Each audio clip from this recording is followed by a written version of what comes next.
Olá, eu sou Juliana Saraiva, sou professora de Direito Penal e Processo Penal e hoje estou aqui no programa do Justificando Vai Cair na Prova? A dica de hoje é sobre a diferenciação entre o erro de tipo e erro de proibição. Essa diferenciação é muito importante, pois é comum ser cobrada em provas e concursos.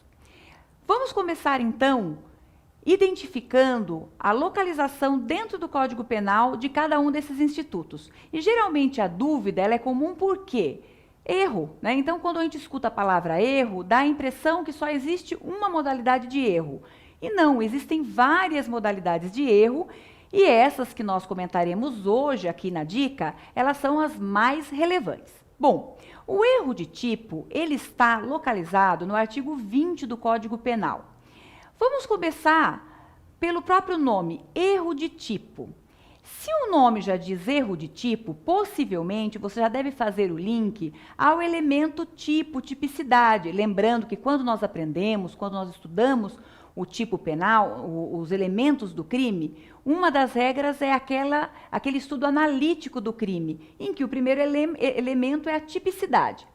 Então, erro de tipo, tipicidade. O erro de tipo, previsto lá no artigo 20 do Código Penal, ele traz a possibilidade do agente ele se equivocar a respeito de um elemento constitutivo do tipo penal. Por isso que nós falamos que ele é um erro de tipo essencial. O que ocorre? Um agente, uma pessoa, ele acaba tendo um erro, ele acaba tendo uma distorção da realidade. Ele enxerga a realidade de uma maneira errada. O erro de tipo, ele não tem nada, ele não tem nenhuma ligação com as questões de conhecer lei, de entender o que está descrito no Código Penal, não tem nada a ver com isso. O erro de tipo é uma distorção da própria realidade. Então, esse agente, essa pessoa, esse sujeito, na cabeça dele, ele está praticando uma determinada conduta, quando que com a lente da realidade se verifica que essa conduta está descrita no tipo penal.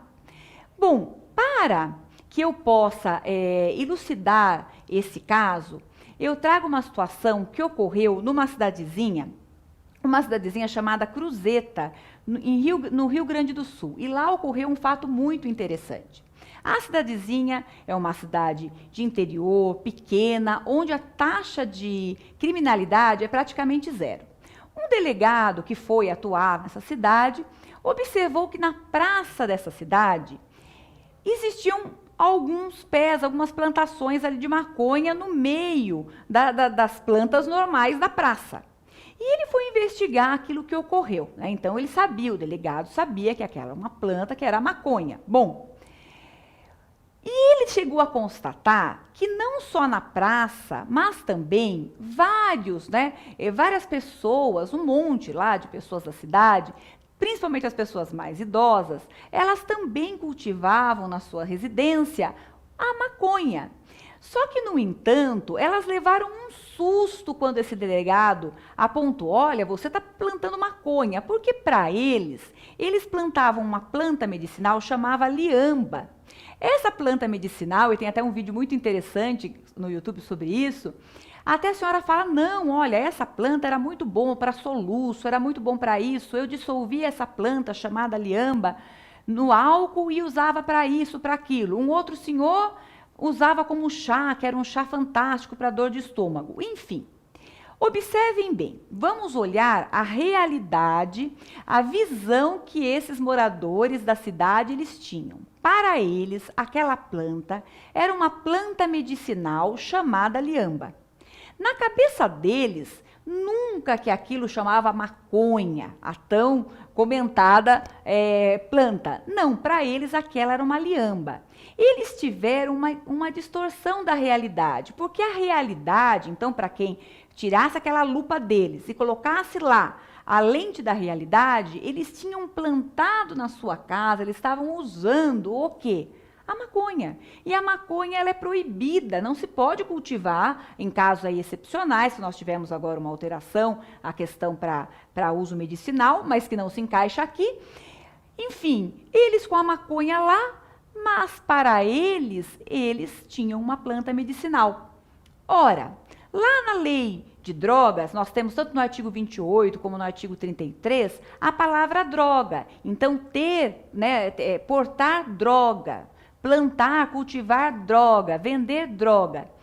E é justamente a respeito dessa palavra, desse elemento do tipo penal, que eles se equivocaram. Para eles o quê? Plantavam planta medicinal chamada liamba, quando, na verdade, eles plantavam a maconha, que lá na lista da Anvisa está previsto como uma espécie de droga, como uma espécie de entorpecente. Qual, então, é esse instituto? Esse instituto chama-se erro de tipo essencial. E qual que é a consequência do erro de tipo essencial? Ele exclui o dolo e a culpa. E nós sabemos que só existe dolo e culpa, não existe uma outra modalidade. Uma pessoa só pode ser punida por dolo ou culpa. Então, ele exclui o dolo e a culpa e logo a pessoa não responde por nenhum crime. É claro que essa opção ocorre quando o erro for um erro inevitável, aquele erro que qualquer pessoa poderia praticar. E como a cidade era pequena, eles tinham os costumes locais, tudo levava a que qualquer um de lá poderia se equivocar a respeito deste fato. Quando isso acontece, exclui o dolo e a culpa. No entanto, quando o erro é evitável, aquele que você poderia tomar um pouquinho mais de cuidado, ele exclui o dolo, mas há responsabilização por crime culposo, lembrando, quando houver previsão legal, porque nós temos lá a regra da excepcionalidade do crime culposo. E não existe na modalidade aí de cultivar e usar para uso e ter para uso próprio a forma culposa do tráfico de drogas ou do uso de drogas. Sendo assim, neste caso, ainda que o erro fosse evitável, não teria consequência nenhuma. E é muito comum, o erro de tipo, ele é mais comum do que nós imaginamos. E eu conheço uma pessoa, e ela vivenciou isso, na verdade eu conheço várias pessoas, mas vou citar um exemplo.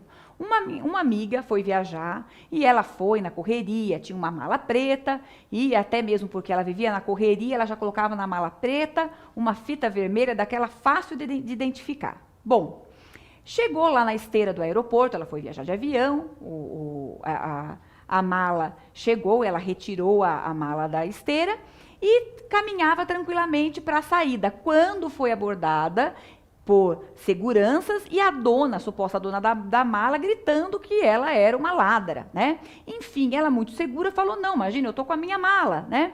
Enfim, a mala não era dela, a mala era preta como a dela, tinha fita vermelha igual a dela. Para ela transportava coisa própria. Com a lente da realidade, ela o quê? Subtraía coisa alheia móvel, elemento do artigo 155 do Código Penal. Esse é o erro de tipo. Agora vamos falar sobre o erro de proibição. O erro de proibição, também chamado erro sobre a ilicitude do fato, e justamente por isso muitas pessoas pensam que o erro sobre a ilicitude de fato é uma causa excludente de ilicitude. Não. A falta de conhecimento da ilicitude do fato, ele é um elemento da culpabilidade. E a falta desse elemento gera a exclusão da culpabilidade. E o que é o erro de proibição? Agora sim, o erro de proibição é a falta do conhecimento da lei, é a falta do conhecimento que aquela conduta contraria a lei. É claro que a regra básica é que o desconhecimento da lei é inexcusável, senão seria muito fácil falar, não sabia que era lei, não sabia que era crime, enfim. Mas em situações excepcionais, o legislador acredita nessa falta de conhecimento da lei. São situações excepcionalíssimas. Quando isso for constatado, exclui-se também a pena pelo quê?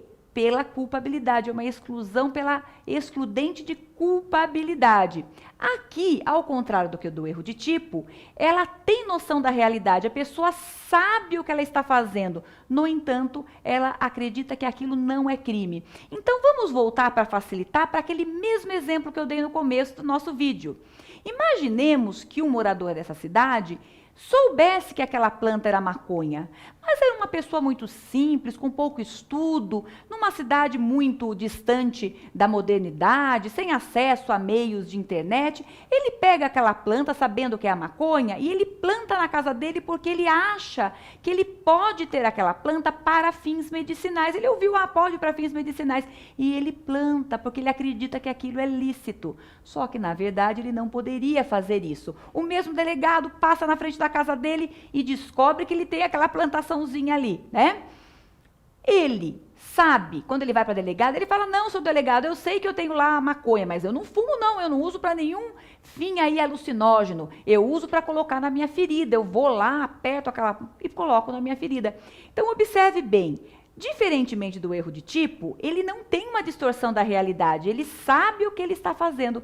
A distorção dele aqui acaba recaindo no conhecimento da lei, e é justamente essa diferenciação entre o erro de tipo e o erro de proibição.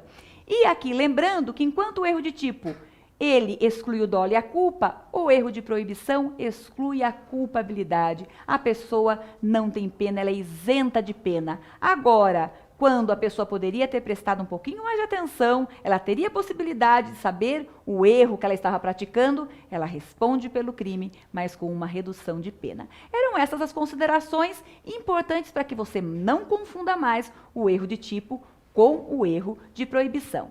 E aproveitando o canal de hoje, o Justificando, ele abre esse espaço para que você, lá nos comentários, traga assuntos que você acha interessante para que a gente discuta aqui no programa Vai Cair na Prova?